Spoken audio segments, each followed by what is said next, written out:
No nii, heli väga peale ei jää. Ma loodan, et see jääb, mida ma röögin siin. Aga ma sain nüüd uue supi. Ma pärast tein nii-öelda järel unboxing video ka. Ja see kurat töötab isegi surfates. Kõigi enamasti läheb nina vee alla. Hästi taga tuleb seista. Pealt on roheline, alt on näete pärast.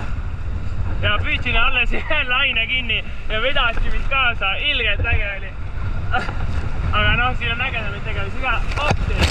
Nii. Ühe korra lendas laud mul üle peale tagurpidi ja lained on päris head, kus ma olen Pirita rannas, jah? Ma olen siin mingi tund vähemalt olnud, tegelikult ikka rohkem, ma arvan. Opsi, no sellised lained, näh. Vägev. Opsi, oba.